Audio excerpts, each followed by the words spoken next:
Welcome to Washington Talk. I'm Young-Gyo Kim. Former Vice President Joe Biden, the projected winner of the November 3rd election, convened his own meetings with diplomatic, intelligence, and defense experts. While Biden continues on with his transition plans, the U.S. Department of the Treasury slapped sanctions on 2 more companies for their alleged involvement in business with North Korea. Today, we'll discuss what kind of challenges the Biden administration will face in the Indo-Pacific region, including the Korean Peninsula. Joining us is Elbridge Colby, co-founder and the principal of the Marathon Initiative. He previously served as a Deputy Assistant Secretary of Defense for Strategy and Force Development from 2017 to 2018. Scott Snyder also joins us today. He's Director of the Program on U.S.-Korea Policy at the Council on Foreign Relations. His book, South Korea at the Crossroads, examines the trajectory of South Korean foreign policy. Welcome to the program. Thank you, Young-Gyo. First of all, let's start with President Donald Trump's order to remove about 2,000 troops from Afghanistan and 500 troops from Iraq before next year's U.S. presidential inauguration. What is the meaning of this move? Mr. Colby, can we start with you? Sure. Well, thanks, Young-Gyo. Thanks, Liz, for having me on. It's a pleasure to be here with Scott. I think this is a fulfillment of a long-time campaign pledge and political pledge that the president has made. But more deeply, I think there is a growing consensus across a broad, maybe not a consensus, but a growing sense across a broad spectrum of certainly the political environment in the United States, as well as the national security community, that we do really need to reduce and potentially extricate from these sort of endless wars in the politically fraught terminology. So yeah, I'm generally supportive of moves to bring down our force presence in both those areas to focus on Asia, and particularly China and Asia. Mm-hmm. Mr. Snyder, will this have any implications for the U.S. troops in South Korea? I'm not expecting that the Trump administration in its waning days will announce for any troop reductions from South Korea. For one, I think that there's just not time to do that.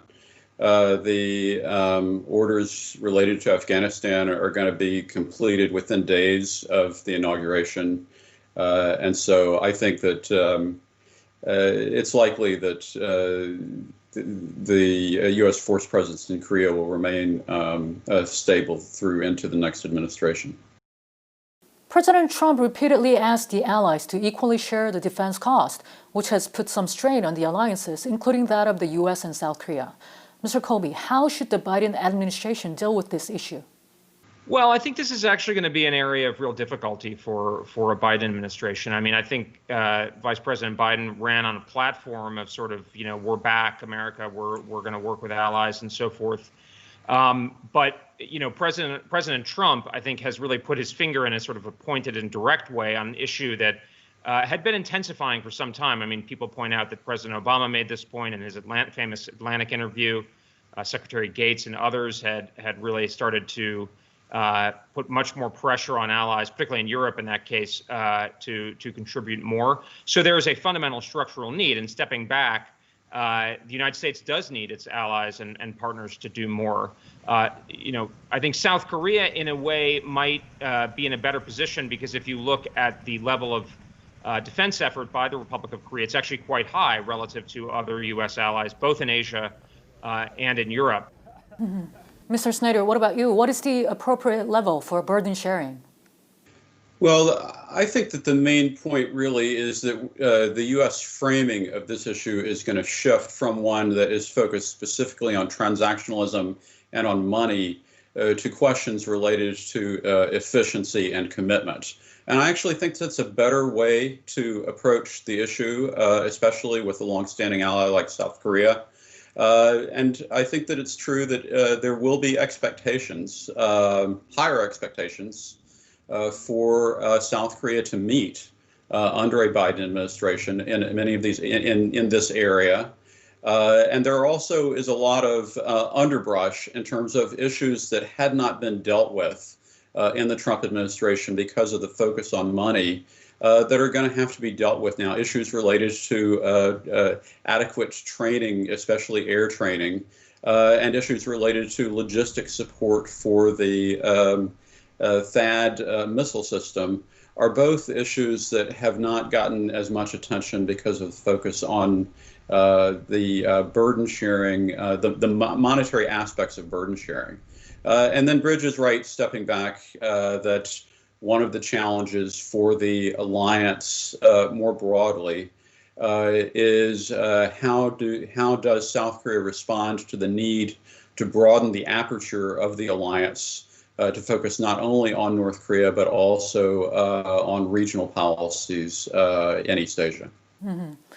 And the U.S. and South Korean governments have been discussing the transition of the wartime operational control of the South Korean troops from the United States to South Korea. South Korea's Moon administration has been eager to expedite this process, but U.S. Forces Korea Commander General Robert Abrams said it is premature to speculate on when the transition will occur. What factors should the Biden administration consider when discussing this matter with South Korea? Mr. Snyder first. Well, I really don't expect there to be much of a change in policy between the Trump and Biden administrations on this issue because it's primarily set based on previously agreed institutional requirements. And it is a process that has been agreed to be conditions-based. And so the issue really is that President Moon wants to change those conditions, or not change the conditions, but kind of fast forward the effort to meet the conditions in order to meet a particular time deadline. And I think that could be a source of tension between Moon and Biden, and I expect that it will probably have to be resolved in discussions at the top level. And I think that it probably can be resolved, but if I were on advising President-elect Biden, I would suggest that if he decides to do a political favor for Moon, that he ought to get a political favor in return. Mr. Colby, would you like to add to this?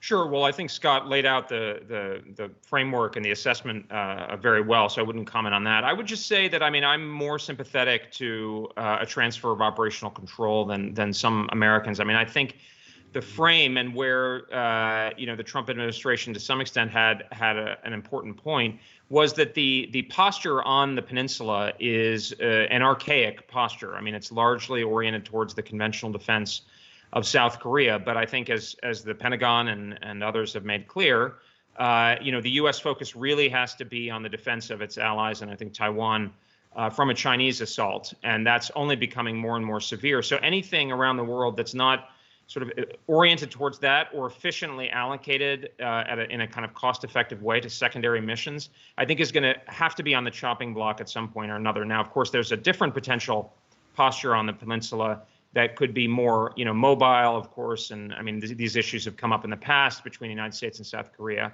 So I don't think I'm not saying that the United States should pull all of its forces off the peninsula, but I do think we need to take a hard look over the coming years at what the posture is and what it's supposed to be doing. I think my view is that the Republic of Korea should really essentially be responsible for the defense of the South against a northern conventional attack. Obviously, the United States can assist in that respect and deal with the nuclear threat in particular, along with South Korean efforts at missile defenses and others. And during the past few years, the U.S. and South Korea have significantly reduced joint military exercises. It was largely due to President Trump's engagement with North Korean leader Kim Jong-un, but also the pandemic played its part too. Should the U.S. and South Korea ramp up the level of the military exercises between the two countries? Mr. Colby? Well, as I said earlier, I think everything the United States military should be doing is primarily about preparing for a conflict with China in order to deter it. So, and any other activities should be done in a cost-effective and efficient way for secondary missions. And of course, the exercises on the peninsula are about North Korea. So I don't think we should increase the exercises for its own sake. If there are particular gaps that need to be addressed or benefits that come out of it, I think that's all to the good, and I think I'm sure there could be a resumption of a higher tempo of exercise without too much of a dent on U.S. funds and efforts. Mm-hmm. Mr. Snyder, what is your view on this joint military exercise? Well, I think it's going to have to be looked at and discussed, and I think that it will be looked at through the lens of, in particular, how North Korea might respond. But it really, primarily from a commander's perspective, has to be looked at through the lens of readiness. But I also just want to say that what Bridge is talking about is very resonant, I think, with some of the primary emphasis of people close to the Biden campaign. And I think that the challenge of finding ways to enhance the credibility of extended deterrence, both vis-a-vis China and North Korea, is going to be one of the challenges that the Moon administration is going to find itself having to respond to in a Biden administration. By the way, how will North Korea react after Biden administration comes in? Do you expect any provocations from North Korea, Mr. Snyder? Well, a lot of analysts believe that provocations are in North Korea's DNA. But I'm actually more worried about stalemate on the negotiation front than I am about provocations. My own view is actually, I think that some, as they think about how to prepare for a possible provocation by North Korea, who are on the Democratic side, would actually welcome a provocation as a means by which to try to bring China back on side in terms of enhancing pressure on North Korea. And I also think that there's a lot that North Korea would lose in terms of its own interests if they pursue a provocation. Most notably, the North Koreans always want to approach the rest of the world from a position of strength. But an early provocation, in my view, reveals weakness because it reveals a lack of confidence in the nuclear deterrent that they've been so focused on trying to develop. Top U.S. General Mark Milley had a video conference with his counterparts in South Korea and Japan, agreeing to cooperate for peace and stability in the Indo-Pacific region. Why are the relations between South Korea and Japan so important for the United States, Mr. Colby? Well, I think it's pretty clear. I mean, again, we are in the United States are increasingly and primarily focused on China, and we can't afford to have deep fissures among our allies, and particularly between our two most capable and largest allies in the region, Japan and South Korea. And I would underscore Scott's point, I think, about people around the Biden world also having this kind of perception on China. I don't want to put words in Scott's mouth, but I think former Deputy Secretary of Defense Bob Work was speaking at the Center for a New American Security, my old home, yesterday, I believe, and he pointed out that he thinks that the outlines of the 2018 National Defense Strategy will be largely carried forward. And in fact, the debate will be just how much to focus on China rather than whether. And then I think Russia being the other primary factor. One voice, but he did brief Vice President Biden the other day, so certainly an influential one. So I think this is going to obviously be the kind of the setting, and of course it also has relevance in the North Korea context as well. I certainly think it's critical, it's important. We are going to need to move away from the traditional hub and spoke model to some extent. I'm probably a little bit more sanguine about the need for Japanese-South Korean cooperation than some, although I do think it's near and dear to the heart of many around Biden world. But I think, moving in the right direction and certainly avoiding sort of a fracas between the two allies is going to be important. Indeed, there are some efforts between South Korea and Japan aiming at improving cooperation between the two countries. This kind of atmosphere is quite different from the beginning of the year. Why a sudden change in the mood, do you think, Mr. Snyder? Well, I think that both administrations have begun to anticipate that the Biden administration is going to restore an emphasis on trilateral cooperation and on coordination between alliances. And so in some ways, it's the first early sign of a benefit that accompanies a return to a more conventional approach in Asia for the United States. Mr. Snyder, I would like to touch upon the relations between Japan and North Korea here. North Korea remains silent, even though Japanese Prime Minister Yoshihide Suga declared his willingness to meet North Korean leader Kim Jong-un without preconditions. Why do you think that is the case? Well, I think the North Koreans' outreach toward Japan has been subordinate to progress in the U.S.-North Korea relationship and the inter-Korean relationship, and there's nothing there. But also, I think that the abduction issue in particular has been handled in such a way that there's a bad taste on both sides between Japan and North Korea, and so it means that it's going to be extraordinarily difficult to find a way to move forward in that relationship. There are reports from South Korea that Chinese Foreign Minister Wang Yi may visit South Korea later this month, around the time of his prospective visit to Japan. The U.S. State Department has been making clear that China is put at the top of the priority list for the U.S. diplomats. Mr. Colby, how do you expect Biden will deal with China, and what kind of the implications will it have for the U.S. policy towards South and North Korea? Well, as I said earlier, I think South Korea could find itself in a bit of a bind here. I mean, I think under President Trump, obviously there's been a very kind of blunt and forthright shift on China. It enjoys bipartisan support in a lot of ways, although the depth and breadth of that is still to be determined as we go forward. But I think one of the things about the Trump administration is that its willingness to do things on its own, the United States doing things on its own, while it may have alienated allies in other countries in certain ways, in other ways I think was actually quite convenient for countries that didn't want to take on China directly.